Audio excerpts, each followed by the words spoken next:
Hello friends, मैं हूं वंश और आप देख रहे हैं मैथ्स विद वंश। आज हम नया चैप्टर स्टार्ट करने वाले हैं जो है इंट्रोडक्शन टू ट्रिग्नोमेट्री। ठीक है, ये क्लास 10th का चैप्टर नंबर 8 है और इस वीडियो में हम पढ़ेंगे 8.1 एक्सरसाइज के लिए इंट्रोडक्शन। दैट इज 8.1 में जितने भी कॉन्सेप्ट्स, फॉर्मूले, कुछ भी यूज हो रहा हो वो इस वीडियो में हम पढ़ेंगे। ठीक है, अब देखो टू द पॉइंट आते हैं। ट्रिग्नोमेट्री, पहले तो मुझे समझ में नहीं आता कि स्टूडेंट्स को ट्रिग्नोमेट्री इतनी हार्ड क्यों लगती है। वो कहते हैं सर इसके फॉर्मुलेज लर्न नहीं होते, क्वेश्चन अटेम्प्ट नहीं होते, कुछ डिफरेंस सा लगता है। अगर हम इसे स्टेप बाय स्टेप पढ़ेंगे, जैसे मैं पढ़ाऊंगा और जैसे और भी टीचर्स पढ़ाते हैं, नो प्रॉब्लम। ठीक है, अगर इसे स्टेप बाय स्टेप समझेंगे तो हर एक क्वेश्चन अटेम्प्ट होगा, बिल्कुल अटेम्प्ट होगा। ठीक है ना, तो बस स्टेप बाय स्टेप पढ़ते रहो और समझो, रटो मत। ठीक है, तो देखो सबसे पहले हमें ट्रिग्नोमेट्री का मीनिंग समझ में आना चाहिए। ट्रिग्नोमेट्री का मतलब क्या है? देखो ट्रिग्नोमेट्री में ट्राई का मीनिंग होता है 3, ट्राई का मीनिंग होता है 3। गोनो का मीनिंग क्या होता है? गोनो का मीनिंग होता है साइड्स, गोनो का मीनिंग होता है साइड्स। और मेट्री का मीनिंग होता है मेजर, मेट्री का मीनिंग होता है measure. That is 3 sides measure. अब देखो 3 साइड्स किसकी होती है? 3 साइड्स तो स्क्वायर्स की होती है। ठीक है, 3 साइड तो स्क्वायर की होती है?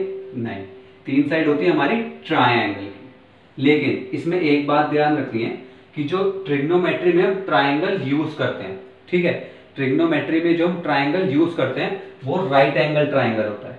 ठीक है, हम नॉर्मल कोई सा भी ट्रायंगल नहीं ले लेते कि आइसोसेलेस ले लिया, स्केलर ले लिया।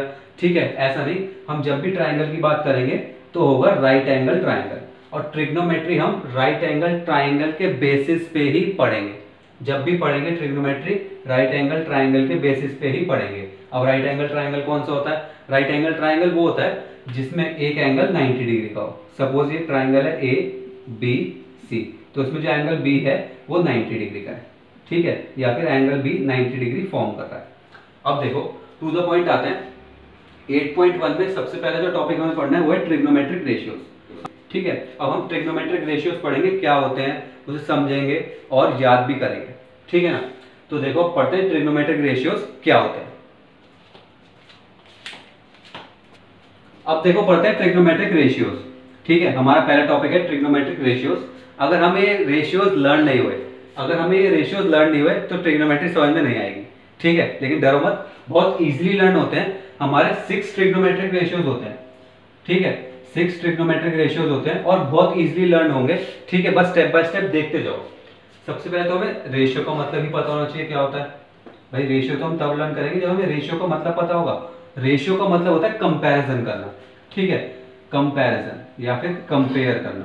जब हम किसी दो चीज को कंपेयर करते हैं आपस में तो हम उसे रेशियो की फॉर्म में लिख सकते हैं। ठीक है, जब हम दो चीजों को कंपेयर करते हैं आपस में तो हम उसे रेशियो की फॉर्म में रिप्रेजेंट कर सकते हैं। अब देखो मैंने आपको बताया था जब भी हम ट्रिग्नोमेट्री पढ़ेंगे तो राइट एंगल ट्रायंगल के बेसिस पे पढ़ेंगे। तो एक राइट एंगल ट्रायंगल फॉर्म करते हैं। ये मैंने करा, एक राइट एंगल ट्रायंगल फॉर्म। ठीक है, सपोज इसका नाम दे देते हैं ए बी और सी। ये ए बी सी एक राइट एंगल ट्रायंगल है, राइट एंगल एट बी। ठीक है, दैट इज बी पे 90 डिग्री एंगल फॉर्म हो रहा है। ठीक है, अब देखो रेशियोज का मीनिंग मैंने बताया कंपेयर करना। ठीक है, रेशियोज का मीनिंग होता है कंपेयर करना। तो इस ट्रायंगल में हम क्या कंपेयर करेंगे? ट्रायंगल में हम कंपेयर करेंगे साइड्स। ठीक है, ट्रायंगल की जो साइड्स हैं उसे कंपेयर करेंगे। अब साइड्स को कंपेयर करने के लिए साइड्स का नाम पता होना चाहिए। ठीक है, तो देखो 90 डिग्री के सामने वाली साइड होती है, ये हमने पाइथागोरस थ्योरम में पढ़ रखा है। 90 डिग्री के सामने वाली साइड को हम कहते हैं हाइपोटेनियस। क्या कहते हैं? हाइपोटेनियस। अब देखो सबसे इंपॉर्टेंट बात, अगर मैं एंगल ए के रिस्पेक्टिव में बात कर रहा हूं, इसमें हम एंगल को लेके बात करते हैं। ठीक है, ट्रायंगल में जब हम बात करते हैं तो एंगल को लेके बात करते हैं। भाई 90 डिग्री सामने साइड तो मैंने बता दी हाइपोटेनियस। लेकिन अगर मैं एंगल ए को लेके बात कर रहा हूं या फिर एंगल ए के रिस्पेक्टिव में बात कर रहा हूं तो एंगल ए के सामने वाली साइड होगी परपेंडिकुलर। क्या होगी? परपेंडिकुलर। ठीक है, और जो थर्ड साइड बची उसे कहेंगे बेस। लेकिन अगर मैं एंगल सी के रिस्पेक्टिव में बात कर रहा हूं, अगर मैं एंगल सी के रिस्पेक्टिव में बात कर रहा हूं तो एंगल सी के सामने वाली साइड होगी परपेंडिकुलर और जो थर्ड साइड बची वो होगी बेस। दैट इज हाइपोटेन्यूज तो अपनी जगह रहेगा, और अगर मैं एंगल ए को लेके बात कर रहा हूँ तो एंगल ए के सामने वाली साइड परपेंडिकुलर और थर्ड साइड बेस। लेकिन अगर मैं एंगल सी के रिस्पेक्टिव में बात कर रहा हूँ तो एंगल सी के सामने वाली साइड परपेंडिकुलर और थर्ड साइड बेस। अब तुम कहोगे समझ में नहीं आया सर क्या बता रहे, कोई बात नहीं, फिर से देखो भाई 90 डिग्री के सामने वाली साइड तो हाइपोटेनियस, ये समझ में आता है ना। अब देखो अगर एंगल ए को लेके बात कर रहे हैं तो एंगल ए के सामने वाली साइड होगी, ठीक है, एंगल ए के सामने वाली साइड होगी परपेंडिकुलर और जो थर्ड साइड बचेगी वो होगी बेस। लेकिन अगर मैं एंगल सी के रिस्पेक्टिव में बात कर रहा हूँ तो एंगल सी के सामने वाली साइड होगी परपेंडिकुलर और बची हुई साइड बेस। दैट इज जिस एंगल के रिस्पेक्टिव में बात कर रहे हैं उसके सामने वाली साइड होगी परपेंडिकुलर और जो थर्ड साइड होगी वो बनेगी बेस, ठीक है। अब हम एंगल ए के रिस्पेक्टिव में बात करेंगे, जो हम रेशियोज निकालेंगे वो अब मैं एंगल ए के रिस्पेक्टिव में निकालूंगा, ठीक है। तो एंगल ए के सामने वाली साइड परपेंडिकुलर, तो मैं बेस इरेज कर देता हूँ और ये वाली साइड बेस, तो यहाँ पे मैं परपेंडिकुलर इरेज कर देता हूँ, ठीक है। अब जो हम बात करेंगे वो एंगल ए के रिस्पेक्टिव में करेंगे, ठीक है। देखो अब 6 रेशियोज निकालेंगे एंगल ए के रिस्पेक्ट में, तो मैं लिखता हूँ पहला साइन, दूसरा कॉस, तीसरा tan, TAN tan, fourth cosec, fifth sec और सिक्स्थ कॉट, ठीक है। किसके रिस्पेक्टिव में बात कर रहे हैं, एंगल ए के रिस्पेक्टिव में, तो sine A, cos A, tan A, cosec A, sec A, cot A. Angle आगे लिखते हैं, अगर साइन है तो ए, ये इनके नाम है, ठीक है। साइन और ए हो गया हमारा एंगल, साइन ए, ऐसी cos A, tan A, cosec A, sec A, cot A. अब देखो लर्न करने का सबसे आसान तरीका, रेशियोज भी लिख के बताऊंगा लेकिन लर्न करने का सबसे आसान तरीका,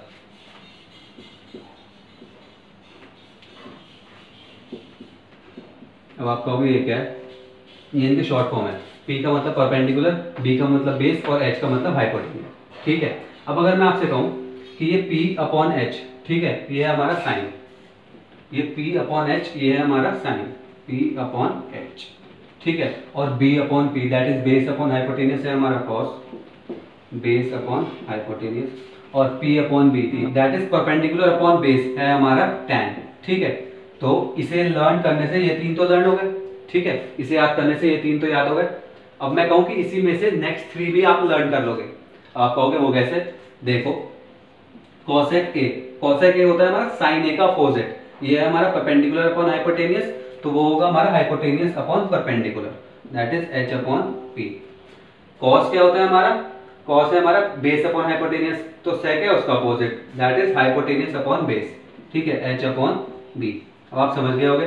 टैन क्या है हमारा, परपेंडिकुलर अपॉन बेस, तो कॉट उसका अपोजिट होता है टैन का अपोजिट, तो कॉट क्या हो जाएगा हमारा, बेस अपॉन परपेंडिकुलर, ठीक है। दैट इज अगर आपने ये याद कर लिया तो आपको 6 के 6 रेशियोज याद हो जाएंगे, ठीक है। आप कहोगे इसे याद कैसे करेंगे, ये भी हार्ड है, तो देखो इसे लर्न करने का भी इजी मेथड देखो, ये है हमारा पंडित बद्री प्रसाद हर हर बोले, आप इसे फुल फॉर्म कहो इसकी, कुछ भी कहो, ठीक है ना, पंडित बद्री प्रसाद हर हर बोले, ठीक है। इससे हम ये भी लर्न कर सकते हैं, और एक बार अगर ये लर्न हो गया तो 6 रेशियोज तो लर्न हो जाएंगे। साइन है हमारा परपेंडिकुलर अपॉन हाइपोटेनियस, कॉस है हमारा बेस अपॉन हाइपोटेनियस, और टैन है हमारा परपेंडिकुलर अपॉन बेस। अगर ये 3 लर्न हो गए तो उसके बाद कॉसेक, सेक और कॉट ये हो जाएंगे इसके अपोजिट, साइन का अपोजिट कॉसेक, कॉस का अपोजिट सेक और टैन का अपोजिट कॉट, ठीक है। तो यहाँ नोट कर लो, ये हो गया हमारा साइन, ये हो गया हमारा कॉस और ये हो गया हमारा टैन, ठीक है। ऊपर इसलिए लिखा है क्योंकि ऊपर से नीचे करेंगे, perpendicular upon hypotenuse, base upon hypotenuse, perpendicular upon base, ठीक है। और इसके अपोजिट हो गए हमारे कॉसेक, सेक और कॉट। तो यहाँ तक समझ में आया, रेशियोज लर्न हो गए, ठीक है, कौन सी साइड को कंपेयर करा ये लर्न हो गया। तो देखो अब देखो साइन ए के रिस्पेक्ट में बात कर रहे थे तो perpendicular upon hypotenuse, angle A के रिस्पेक्ट में बात कर रहे हैं तो परपेंडिकुलर हमारी side BC, that is BC है हमारी परपेंडिकुलर, और हाइपोटेनियस तो फिक्स ही होता है AC, ठीक है। अब देखो इसमें मैं ये वाला लेके बताता हूँ आपको, टैन ए के रिस्पेक्ट में बात कर रहे हैं, ठीक है, तो परपेंडिकुलर अपॉन बेस, परपेंडिकुलर है हमारा BC और बेस है हमारा AB, ठीक है। अब देखो ये हम एंगल ए के रिस्पेक्ट में बात कर रहे थे, लेकिन अगर मैं एंगल सी के रिस्पेक्ट में बात करता और यहाँ लिख देता टैन सी, तो हमारी साइड्स चेंज हो जाती। ये तो रहता परपेंडिकुलर अपॉन बेस, लेकिन साइड चेंज हो जाती। साइड क्या रहती है, एंगल सी के रिस्पेक्ट में परपेंडिकुलर कौन साइड होगी, AB, तो मैं यहाँ लिखता AB, बात समझो ध्यान से। अब मैंने एंगल चेंज कर दिया, मैं एंगल की इंपॉर्टेंस बता रहा हूँ आपको।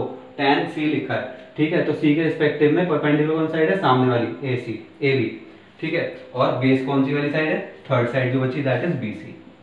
तो ये फर्क होता है हमारा एंगल का, ठीक है। ऐसे हमें जो एंगल गिवन हो हमें पता है बेस अपॉन हाइपोटेनियस। अब देखो एंगल ए के रिस्पेक्ट में बात कर रहे हैं तो बेस है AB और हाइपोटेनियस AC, तो हम साइड्स लिख सकते हैं, ठीक है। तो यहाँ तक समझ में आया, इसे नोट करो, ठीक है। अभी ट्रिग्नोमेट्रिक रेशियोज के बारे में और भी बात करेंगे, इसे नोट करो।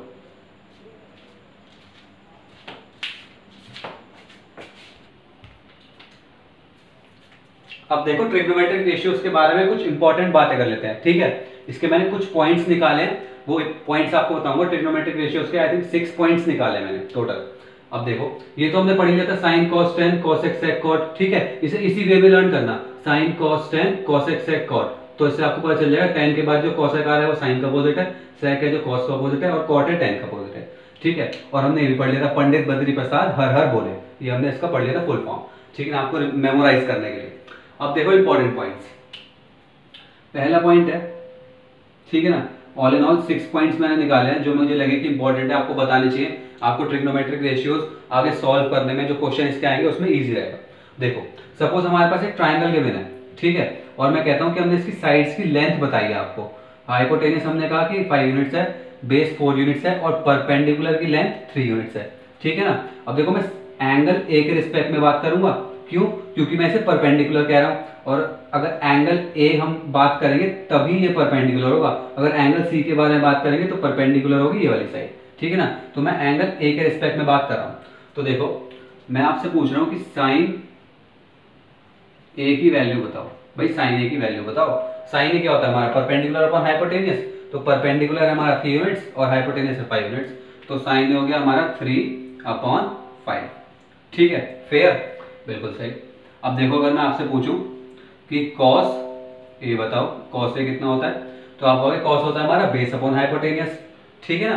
तो बेस क्या हमारा 4 यूनिट्स और हाइपोटेनियस है 5 यूनिट्स, तो कॉस ए की वैल्यू हो गई 4/5, बिल्कुल सही। तो ऐसे अगर मैं किसी की भी वैल्यू पूछूंगा, अगर हमें साइड्स गिवन हो तो आप किसी की भी रेशियो की वैल्यू निकाल सकते हो। tan क्या होगा, परपेंडिकुलर अपॉन बेस, तो tan क्या होगा हमारा, tan a पूछूंगा ना, तो परपेंडिकुलर है 3, बेस हो गया 4, दैट इज 3/4। ऐसे cosec sec और cot, एक बात तो ये हो गई। अगर हमें साइड्स गिवन हो तो आप रेशियो की वैल्यू निकाल सकते हो, ठीक है ना, साइड्स की लेंथ गिवन हो। अब देखो दूसरा पॉइंट, सेकंड पॉइंट देख लो, tan a कितना होता है, tan a होता है sin a upon cos a। आप कहोगे ये क्या कह रहे हो सर, बिल्कुल सही कह रहा हूँ, प्रूफ भी दिखाऊंगा, ठीक है ना। tan a होता है हमारा sin a upon cos a। देखो मैं a के रिस्पेक्ट में बात कर रहा हूँ, ठीक है, ये यूनिवर्सल होता है, अगर आप a हटा भी दोगे और अगर यहाँ पे आप c भी लिख दोगे तो tan c होगा हमारा sin c upon cos c, ठीक है ना। तो सिंपली बात यह है कि tan होता है sin अपॉन cos। अब फिलहाल मैं एंगल ए के बारे में बात करूंगा, एंगल ए के रिस्पेक्ट में बात करूंगा, तो एंगल ए को ही आपको प्रूफ करके दिखाऊंगा। देखो साइन ए क्या है हमारा, साइन होता है परपेंडिकुलर अपॉन हाइपोटेनियस, ठीक है, तो यहाँ पे लिखता हूँ परपेंडिकुलर अपॉन हाइपोटेनियस। कॉस क्या होता है, कॉस होता है बेस अपॉन हाइपोटेनियस, ठीक है, हाइपोटेनियस से हाइपोटेनियस कैंसिल आउट हो गया, तो यहाँ पे क्या बचा है, रेसिप्रोकल ऐसे जाएगा, तो ये हमारा हो जाएगा परपेंडिकुलर अपॉन बेस। चेक कर लो, tan क्या होता है, परपेंडिकुलर अपॉन बेस, ठीक है ना। तो tan ये हो गया हमारा perpendicular upon base, that is tan होता है sin अपॉन cos। अब जब tan sin अपॉन cos होता है तो cot तो इसका अपोजिट होता है, तो cot a क्या होगा, cot a होगा हमारा cos a upon sin a, ठीक है ना। इसे प्रूफ करके दिखा सकता हूँ। cos क्या होता है, बेस अपॉन हाइपोटेनियस, और sin क्या होता है, परपेंडिकुलर अपॉन हाइपोटेनियस, हाइपोटेनियस से हाइपोटेनियस कैंसिल, ये रेसिप्रोकल परपेंडिकुलर डिनोमिनेटर में आएगा, इसकी वैल्यू आ जाएगी बेस अपॉन परपेंडिकुलर। चेक कर लो, कॉट है बेस अपॉन परपेंडिकुलर, ठीक है। ये हमारा सेकंड इंपॉर्टेंट पॉइंट, ये आपको जब तक आप मैथ्स पढ़ोगे तब तक रहेगा, tan होता है sin अपॉन cos, ठीक है ना। नोट करना है तो जल्दी से करो, नेक्स्ट पॉइंट पढ़ते हैं।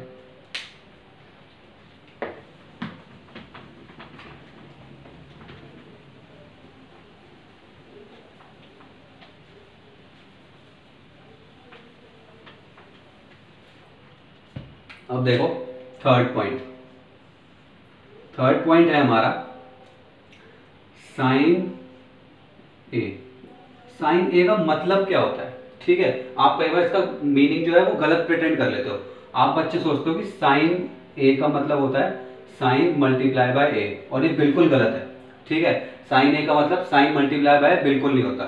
साइन ए का मतलब होता है sine of angle A, that is A, angle A के रिस्पेक्ट में साइन की वैल्यू।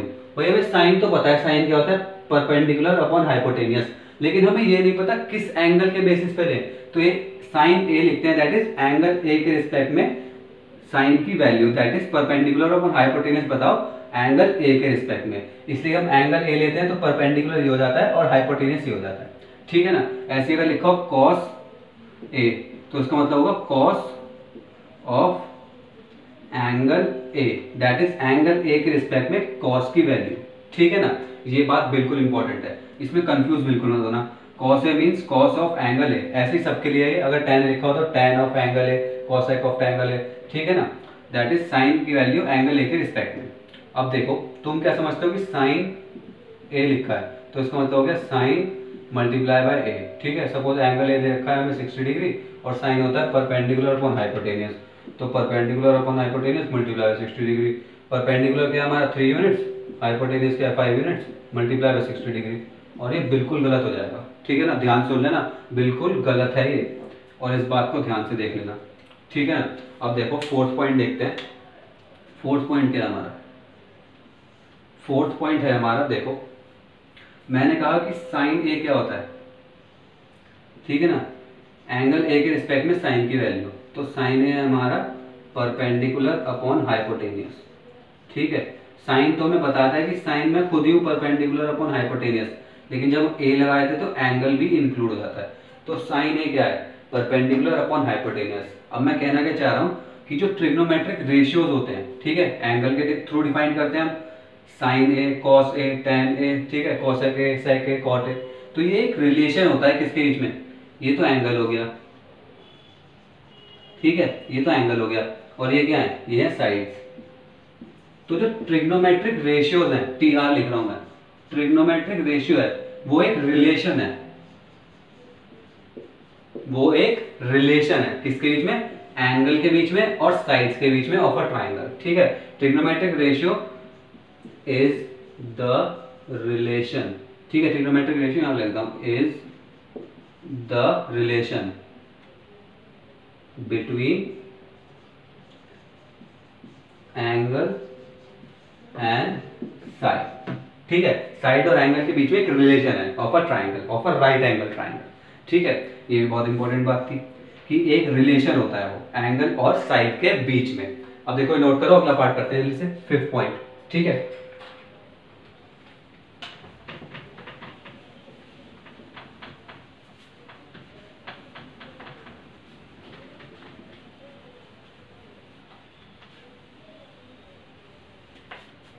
अब देखो फिफ्थ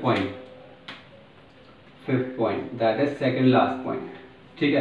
फिफ्थ पॉइंट क्या है, अब देखो सपोज हमें 2 का स्क्वायर लिखना है, तो 2 का स्क्वायर लिख सकता हूं कैसे, 2 का स्क्वायर दैट इज 4, ठीक है, राइट, बिल्कुल राइट।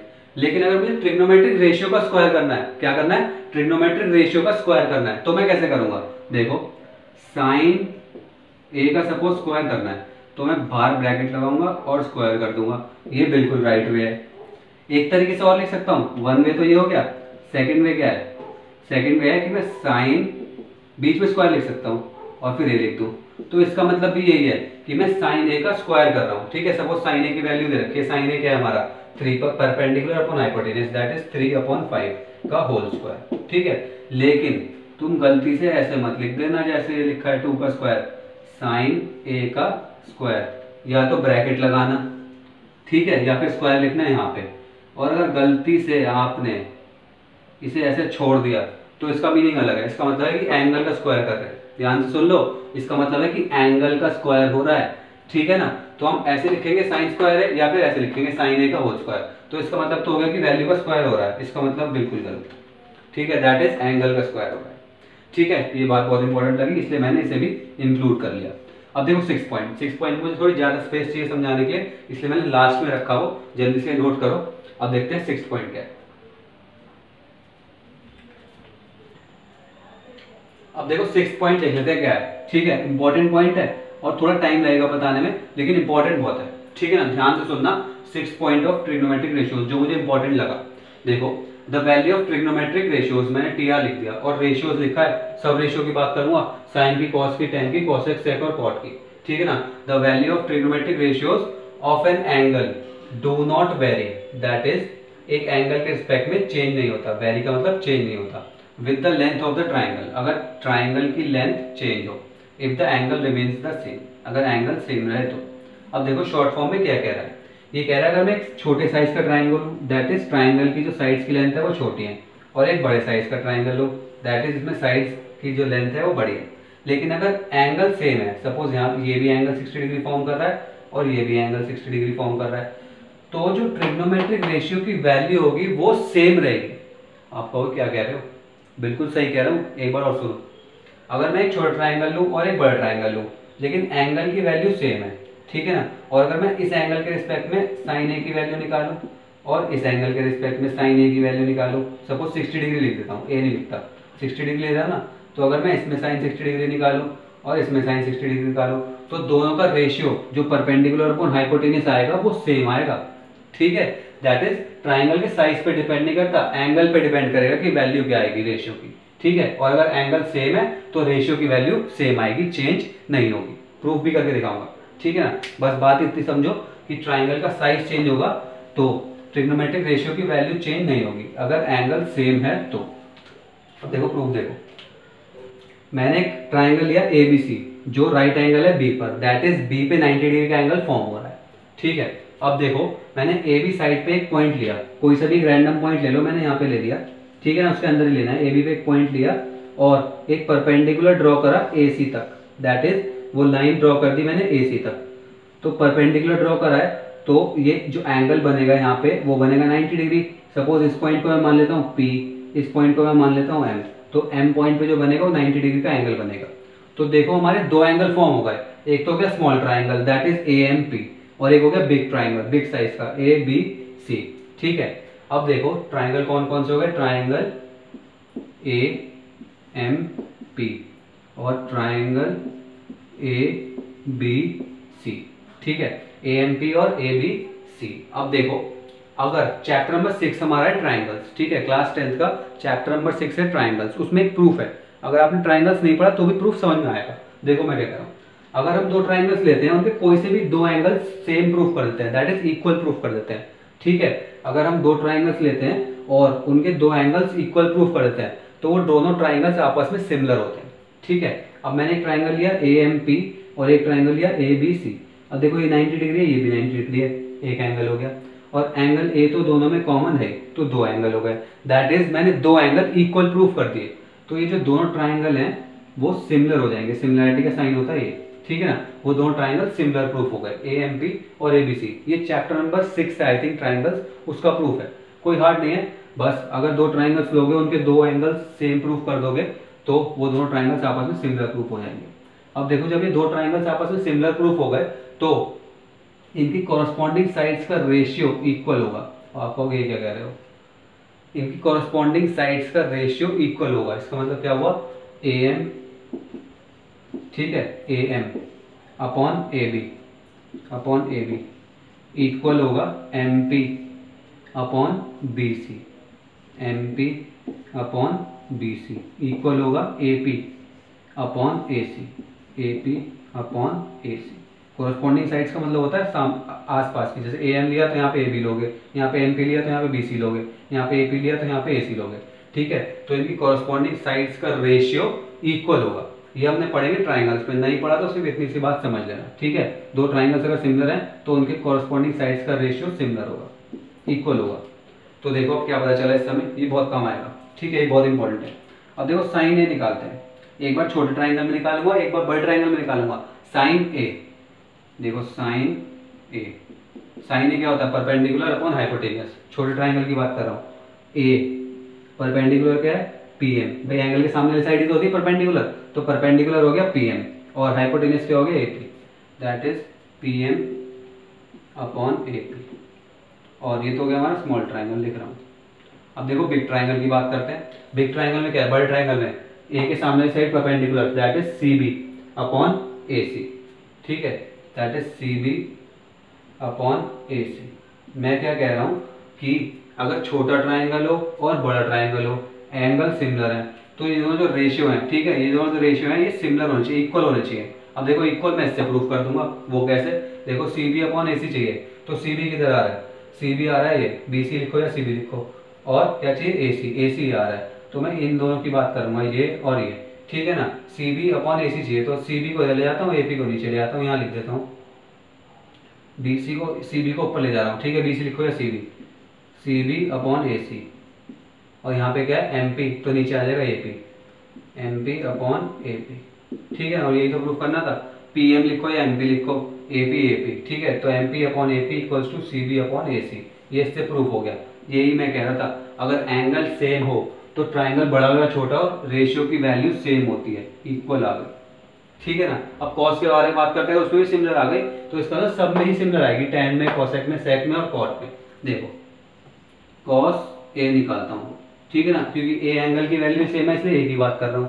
देखो कॉस ए क्या होता है? Base upon hypotenuse. पहले छोटा ट्राइंगल बेस, भाई ये तो परपेंडिकुलर हो गया, ये हाइपोटेनियस है 90 डिग्री सामने वाला, तो ये हो गया base A N upon hypotenuse A P, और ये तो हो गया स्मॉल ट्राइंगल। अब बिग ट्राइंगल की बात करते हैं, सामने वाली साइड परपेंडिकुलर, तो ये हो गई base A B upon hypotenuse A C, A B upon A C. अब मुझे इसे इक्वल प्रूफ करना है, ठीक है, इक्वल प्रूफ करना है, तो मैं इसे यूज करूंगा। देखो क्या है? A B upon A C, A B upon A C, that is, अब की बार ये और ये रेशियो लूंगा मैं। देखो कैसे? ए बी को ले जाता हूँ, ए पी को नीचे ले आता हूँ, यहाँ से ए बी को ऊपर ले जा रहा हूँ, इन दोनों की, ये और ये, ए बी को ऊपर ले जा रहा हूँ, A B upon A C equals to A P नीचे आ जाएगा, A M upon A P, यही तो चाहिए था, A M upon A P, A B upon A C equal है। और मैं यही कह रहा हूँ, अगर एंगल सेम है तो ट्राइंगल बड़ा हो या छोटा हो, रेशियो की वैल्यू इक्वल रहेगी। छोटी सी बात यह है, चाहे ट्राइंगल छोटा हो या बड़ा हो, अगर एंगल सेम है तो रेशियो की वैल्यू सेम रहेगी। ठीक है ना, अगर समझ में नहीं आता वीडियो बैक करके देखना, बिल्कुल समझ में आएगा। अब देखो अगर साइन के सेम है, कॉस के सेम है, तो टैन, कॉसेक, सेक और कॉट सबके लिए सेम रहेगा। ठीक है ना, रेशियोज की बात कर रहे हैं। तो ये हो गया हमारा 6 पॉइंट कंप्लीट। समझाने में थोड़ा लंबा लगा, लेकिन अगर एक बार समझ में आ गया तो बहुत यूजफुल प्रॉपर्टी है। ठीक है ना, एंगल सेम रहेगा, ट्राइंगल छोटा हो या बड़ा, रेशियो की वैल्यू सेम रहेगी। तो ये हो गए हमारे सारे इंपॉर्टेंट पॉइंट्स ट्रिग्नोमेट्रिक रेशियो के फिनिश। ठीक है ना, तो ये हो गया हमारा फिनिश, और अब इस पे बेस्ड हम क्वेश्चंस करेंगे, दैट इज 8.1 का इंट्रोडक्शन फिनिश हो गया। अब 8.1 पे बेस्ड कोई भी क्वेश्चन होगा वो आप उसे अटेम्प्ट कर पाओगे, और अगर कुछ डिफरेंट भी होगा तो हम क्वेश्चन के थ्रू सीख लेंगे, क्योंकि 8.1 के क्वेश्चंस की सॉल्व करी वीडियो भी मैं अपलोड करूंगा। ठीक है, तो अगर वीडियो पसंद आए तो लाइक करना, शेयर करना, और ट्रिग्नोमेट्रिक रेशियो से रिलेटेड कोई प्रॉब्लम हो तो कमेंट बॉक्स में पूछ लेना, और चैनल को सब्सक्राइब करना भूलना। नेक्स्ट वीडियो में मिलते हैं, बाय।